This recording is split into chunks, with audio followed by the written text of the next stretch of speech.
Hi guys, welcome back to one more mini vlog. So travel vlog for Tirupati. So first time నేను తిరుపతి వెళ్తున్నాను. So అది కూడా శ్రీవారి సేవ కోసం. సో నన్ను డ్రాప్ చేయడానికి రైల్వే స్టేషన్కి మా ఇద్దరు అక్కలు అండ్ మా బావ కూడా వచ్చారు. సో ఇంకా ఇలా ట్రైన్ జర్నీ అయితే స్టార్ట్ అయిపోతుంది. సో మొత్తం 24 hours journey Adilabad to Tirupati. So నేనైతే ఫస్ట్ టైం వెళ్ళడం తిరుపతి, అది కూడా శ్రీవారి సేవ కోసం 7 days సేవ.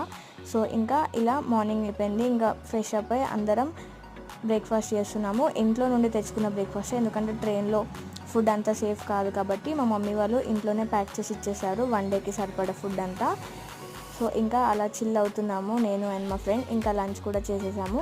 24 అవర్స్ ట్రైన్ జర్నీలో మేము ఏమేమి చేసాము, సో తిరుపతి ఎలా వెళ్ళాము, ఎక్కడ స్టే చేసాము, సో మేము తిరుపతి సేవకు ఎలా బుక్ చేసుకున్నాము, మేము ఆన్లైన్లో సేవకి బుక్ చేసుకున్న తర్వాత మాకు ఎంత టైం పట్టిందో కన్ఫర్మ్ కావడానికి, అవన్నీ డీటెయిల్స్ నేను ఫుల్ బ్లాగ్లో షేర్ చేసుకున్నాను. ఎవరైనా చూడని వాళ్ళు ఉంటే కింద ట్యాగ్ చేస్తాను, చూసండి. Thank you for watching. Bye.